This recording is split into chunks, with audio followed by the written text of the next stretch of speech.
Halo, selamat pagi. Ketemu lagi sama gue Papa Cidan di acara Coli Kopi Online. Pagi ini gue akan coba sebenarnya sih mau bernostalgia gue dengan masa kecil gue dan ya mau nggak mau gue harus compare dengan anak-anak milenial sekarang, apa yang mereka lakukan, apa yang jadi mainan mereka gitu.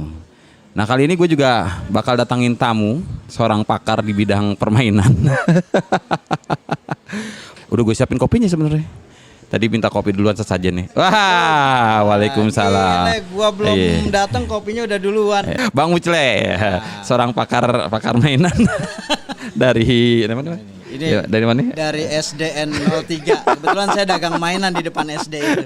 Oke, jadi kita ngomongin apa nih? Jadi gini, kalau gue bilang apa ya disebut istilah kasarnya kolonial versus milenial. Waduh. Dari segala aspek mungkin. Kalau nggak salah sih dibilang generasi emas ya 70-80 kemarin sempat ada yang ngomong begitu, generasi emas, generasi X apa gue nggak ngerti juga sih. Tapi gue banyak kenangan lu, Bang, gila. Sekarang gue mau tanya uang jajan, berapa uang jajan lu? Gue pernah dikasih itu kalau nggak salah 50 perak ya. Sama. tahun 81 50 perak, jadi 15 perak udah bisa beli somai. Terus 5 perak itu bisa buat beli es kelapa. Lo cari googling ya guys. Jadi depannya itu koin 5 perak atau 25 itu tulisannya KB, keluarga berencana. Gue masih iya. Ada yang segede gini nih, ada yang kecilan lagi. Yang gambarnya ada orang tua tuntunan itu ya, kalau nggak salah. Iya. Orang tua tuntunan. Gue udah lupa juga tuh. Ada kembang-kembang itu padi kapas tuh gini-gini. Wah. Tapi kalau gue berpikir sekarang itu kayaknya memasukkan unsur-unsur dari itu ya, dari simbol-simbol Pancasila segala macam gitu ya. Ada padi kapas segala macam gitu. Ya. 25, 5 perak, 25, 10 pecahan nih. 10 perak itu kecil, uangnya kecil. Terakhir kecil, ada juga yang gede. Yang gede ada. Terakhir kecil dia dari apa sih enteng itu, Bang? Dari kayaknya sih semacam Kuningan gitu ya. Kuningan ya. Kalau nggak Kuningan ya ke arah geser lagi Cirebon. Mungkin agak ke sana. Nah itu guys. Banyumas lah. Tapi gue udah diajarin gini, lo gimana waktu kecil cara ngedapetin duit gitu, maksud gue dari orang tua? Sebetulnya naluri sih gue, karena hidup dalam serba keterdesakan.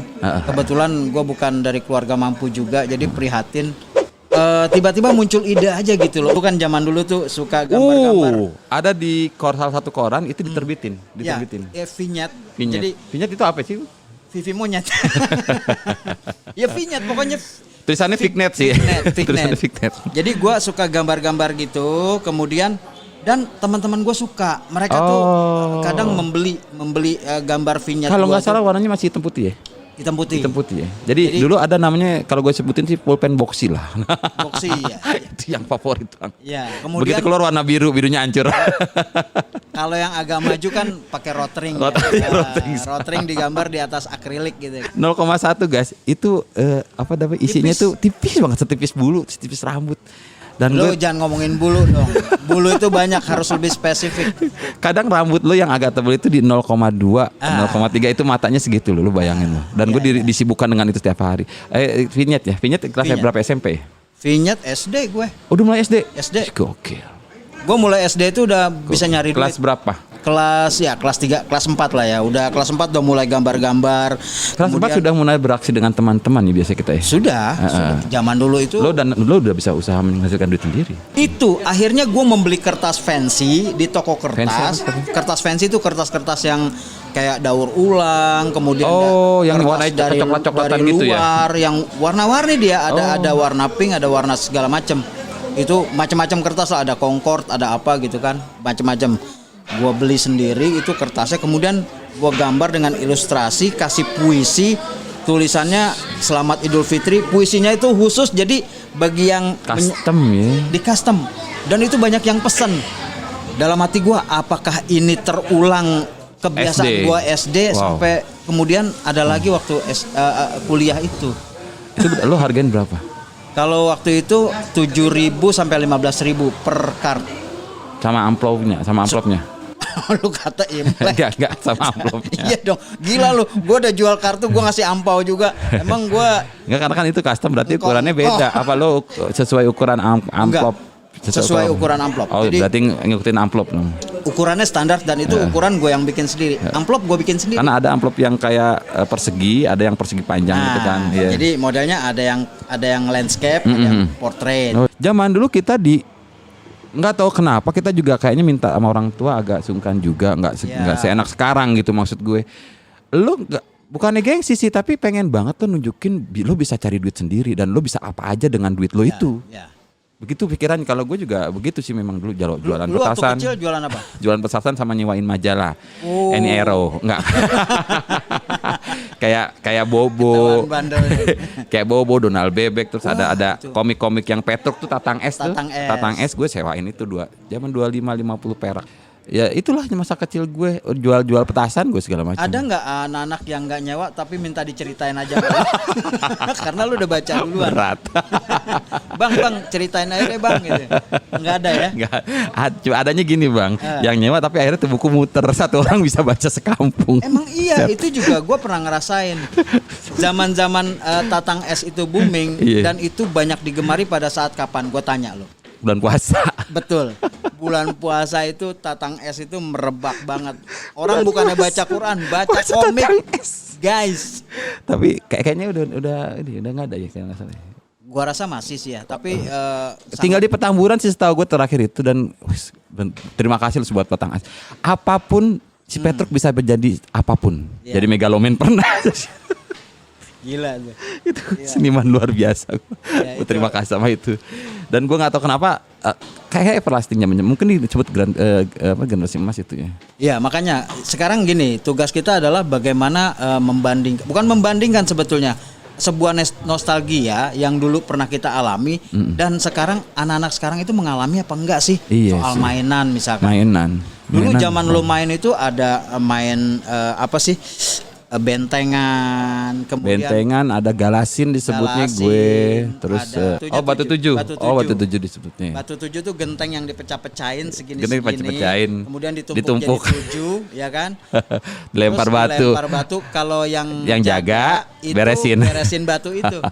Terus nyari orang, kalau ada orang lain yang bisa ngacak-ngacak batu itu, yang lain bebas lagi, dia jaga lagi. Lu tau gak sih lo? Pokoknya semua mainan apapun zaman dulu itu batas akhirnya maghrib. Betul. Udah Pokoknya kalau udah maghrib selesai. Pesan orang tua jangan di luar rumah. Dulu ya zaman gue sekolah itu ini narik benang bang. Narik benang. Ngalamin narik benang. Ada snack gitu, terus tarik benang, bayar kalau nggak salah 25, gue udah 25 kalau nggak salah. Terus tarik ada yang jong juga tuh. Waduh, benang kosong. Zaman gua kecil bukan tarik benang gua, tarik tunai. Ada ATM. Tarik tunai dari kantong bapak. Tapi itu bener, dasar-dasar pengajaran judi terhadap anak-anak itu tinggi sekali. Lo tau nggak yang gambaran ada tulisannya, kemudian kita pilih cetrek gitu kan, kita buka, wah dapat ini. Gila itu. Judi offline.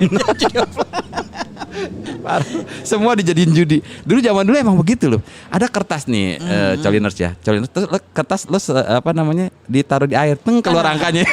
Gue nggak tahu pakai apa. Itu pakai apa sih? Spiritus. Oh, gue baru tahu sekarang. Iya. Katanya ada yang bilang pakai sabun. Gue coba nggak bisa. Pakai kertas roti kan. Kertasnya kertas roti. Ditulis kan kalau nggak salah sih ya. Angka doang deh 1, 2, 3 gitu. Itu ya bisa angka, bisa apa. Jadi kalau kering dia nggak kelihatan. Nggak kelihatan. Ketika dicelup di air, baru dia muncul. Jadi dasar-dasar judi sudah ditutup. Gambaran Dari teprokan juga. Itu prok, terus sebaran. Dan semua ada curangnya, ada triknya guys. Jadi ada chatnya. Kalau gambar itu chatting. Lo ada gambar itu yang satu dikelet dengan gambar yang sama ditempel. Jadi seolah-olah ya itu juga yang keluar. Itu curang. Kalau lo keluar gambar lo menang. Begitu main tepokan keluar gambar menang. Ada yang sebaran juga disebar. Yang menang yang jagoan lo menang gitu. Dan itu sampai mereka tuh mengoleksi gambaran itu. Bagi teman-teman yang suka, dia bisa beli loh. Kalau gue memang buat dimain lagi. Gue salah satu jualan gue begitu bang. Ada yang dijual. Ini misalnya udah numpuk nih, udah banyak gitu kan. Gundu aja gue sampai ke sekaleng black gitu, gundu. Aduh, main gundu itu udah paling asik loh, guys. Gundu aja dijudiin pakai gaplek loh. Gundu itu, aduh. Ada yang tebakan begini gitu loh. Itu tebak-tebak tuh sama lo berapa, gue berapa, ditebak semuanya. Tebak semuanya kan lo berapa, dijumlahin misalnya lo 2, gue 3, 5, 5 lo menang. Lu nggak sadar nggak lo anak-anak itu sekarang udah ada di tempat kasino atau di Tapi kalau gue sisi positifnya merangsang ini loh, apa namanya? Ya banyak tantangan. Banyak sih ya. tantangan. Mungkin karena generasi dulu akhirnya berani mengambil keputusan di samping gambling. Di Ya. samping- Ya, dulu sih nggak berpikir macam-macam. Enggak. Dulu Cuma kita have fun aja. have fun aja. Have fun aja. Gila, udah nyamper, "Pap, main yuk." Main apa? Main gambaran, main gundu, main apa? Itu Iya. udah asik aja. Lo kalau lo masih bening bang, bapak gue imam. Loh, Udah kagak bisa. bapak gua makmum biasa aja. Citra banget. Oh iya. Udah citra. Iya. Begitu ketahuan main gambaran, udah citra deh. Iya, Hancur. memang ada beberapa. Bapak lo imam. Lah berarti kan itu udah anak-anak itu udah menyadari bahwa itu cikal bakal judi lu. Tebak buah manggis juga ada dan gue ikutan. Ada. Apapun ya permainannya itu dijudiin loh. Parah. Waduh, jangan Bola, ditiru guys. jangan ditiru. Jadi ini jeleknya zaman dulu. Bola itu bola. Jadi lo taruhan. Yang menang itu dapat 2,5 500 udah tapi dimakan buat semua akhirnya, diminum buat tim itu gitu. Aduh. Tetap aja itu judi. Lah, itu soal permainan ya waktu Permainan. kita kecil ya. Iya. Nah, sekarang lu bandingin dengan anak-anak zaman sekarang. Apa sih yang mereka mainin? Gua Gadget. bingung. Gadget. Emangnya Gadget. dari gadget itu, nah ini bedanya kalau Gadget. gue lihat zaman dulu gitu kita mudah banget berkeringat, Iya. lebih sehat, Iya, lebih bergerak ya. Heeh. Zaman sekarang tuh anak-anak tuh lebih suka mereka Semangat sih zaman dulu tuh. Iya. Zaman sekarang cuma mager segala macam Mager. karena gadget. semuanya udah ada di gadget. Iya, semuanya udah. Kalau gue lihat sih gitu, Bang. Iya. Dari anak kecil aja nggak mau lepas dari gadget. Tapi- Sekarang mau disalahin siapa gitu? Maksud gue orang tuanya juga yang ngasih sih. Ya. Biar anaknya anteng. Sebetulnya orang tua itu antara dia itu tega atau enggak tega. Benar sih. Sebetulnya orang tua tuh harus tega. Cuman cara teganya itu dia bisa memberikan pengertian bahwa yang boleh dibuka, yang boleh dimainkan adalah Kontennya anak-anak. konten-konten tertentu Iya. misalkan. Itu harus dibatasin. Jangan dilepas aja. Lu inget nggak ada anak kecil yang buka handphone mamanya, tiba-tiba yang keluar adalah gambar Dewasa ya? film orang dewasa. Wah. Oh my god, ini sebuah keteledoran dari orang tua, Pak. Sorry ini bukan menasehati, tapi mungkin orang tua harus lebih hati-hati kali untuk urusan ini, Pak. Ya. Itu loh kenapa gue bukannya kangen dengan masa lalu, tapi gue juga pengen anak-anak sih bergerak sebenarnya. Karena memang motorik mereka kan juga harus bergerak masih muda gitu. Jadi ya gue suka dengan permainan masa lalu ditampilin lagi sih. Tapi Wahananya susah. nggak ada, susah. Enggak, Sekarang iya sih. Susah, gimana caranya lu menggiring anak-anak itu untuk suka dengan permainan yang Iya. zaman dulu, sedangkan mereka hidup di zaman sekarang. Udah gitu juga kan kayak dulu ada layangan, iya sekarang juga ada. Itu salah satu buat gerak juga. Tapi akhirnya belakangan adalah benang layangan nyangkut di leher pemotor segala macam. Udah bener udah memang udah Aduh. saking padatnya tempat segala macam juga. Ya itu keterbatasan anak sekarang begitu. Dulu Cuma yang gue memang salut kreativitasnya Bang, gila. Iya, tapi kreativitas yang statis ya. Makanya gue bersyukur adanya TikTok. Minimal mereka bisa bergerak dikit-dikit Bener lah. juga sih, Gitu ya. bener juga Kalau sih. nggak ada itu coba lo Iya, bayangin. nggak ada Mereka main game, main craft. Dan mereka juga dilatih untuk berkreasi sih sebenarnya. Iya. Kadang mendebat anak sekarang itu berbeda dengan dulu. Dulu tuh kita tuh sungkan banget sama orang tua. Gak bisa didebat. Gak berani gue. Sekarang mereka bisa mendebat dan mereka bisa berargumentasi. Pah, ini juga kreatif loh. Ini permainan yang pakai pemikiran loh. Aduh, gua mau ngelawan gimana, Pap? Cuma lu nggak gerak boy.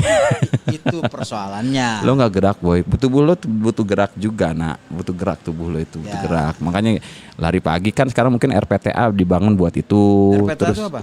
Yang taman-taman itu bang. Oh, Kan memang ada track buat jogging segala macam ada di situ. Terus ada bulu tangkis, ada lapangan basket segala macam dibikin sama beberapa taman-taman kota gitu. iya. Nah itu dimanfaatin lah. Nanti setelah pandemi gue mungkin berangkat bisa ke sana sih Iya, gitu. buat adik-adik ini juga harus sedikit aware ya bahwa gerak dalam tubuh itu dibutuhkan. Iya, Jadi betul, jangan sekali-kali terbiasa dengan kemageran ya. Jadi harus berubah Ya sedikit. lah. zaman-zaman masih produktif sih kalau gue bilang sih memang saran buat adik-adik sih gitu. Ya lo boleh lah bikin konten atau segala macam dengan konten sehat segala macam lo Ya. bisa lah lo kalau emang mau expose di video nggak masalah. Nggak ada Kalau masalah. gue bilang sih. Tutorial apa? Tutorial napas. Sebel banget gue nonton Tutorial tutorial. napas buatan itu loh. Dan itu salah satu memang gue bilang sih bentuk kreativitas anak sekarang. Napas Iya. buatan di tutorialin. Nah, kalau gue dulu tuh ada kalau dulu tuh diajarinnya kalau sama orang tua itu lu mau duit nih bang. Kalau gue zaman dulu cuci motor bokap. Oh gitu. Dapat lah 500 perak tuh gope tuh di seminggu sekali tuh gue mau uang tambahan begitu. Sama ngarepin ada tamu datang sebab ngasih duit sih tamu. Oh iya. Tamu sekarang kagak ngasih duit ke anak-anak. Ya tergantung tamunya juga. Kalau tamunya ke situ ngarepin minta duit dari bokap lu gimana? Iya sih. Ya tapi maksud gue dengan gadget ini sebenarnya ada sisi positif yang bisa diambil. Ada. Kita nggak bisa menafikan itu bahwa gadget ini juga memberikan nilai. Memang buat anak-anak. memang sudah zamannya ya. Iya, itu zaman mereka dan itu nggak bisa dihindari.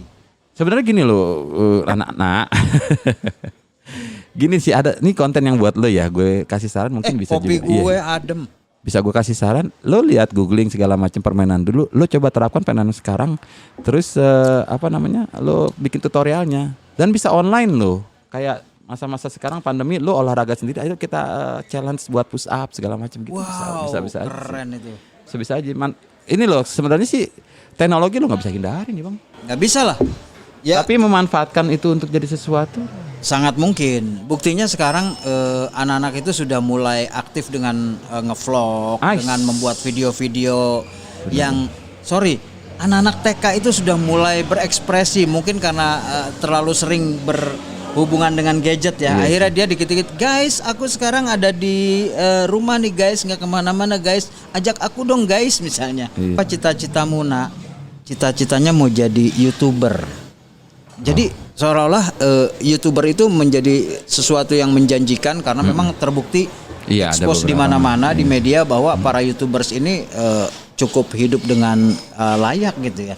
Jadi mereka, oh my god, gue jadi itu aja deh. Nah, kalau dulu anak-anak ditanya, kamu kalau udah besar mau jadi apa? Jadi pilot, ya Iya. dong. Jadi dokter, Iya. kemudian jadi guru. Aduh, itu cita-cita yang mulia menurut gua. Tapi sekarang sudah bergeser, jadi vlogger, jadi YouTuber, jadi pemain sinetron, jadi pemain film.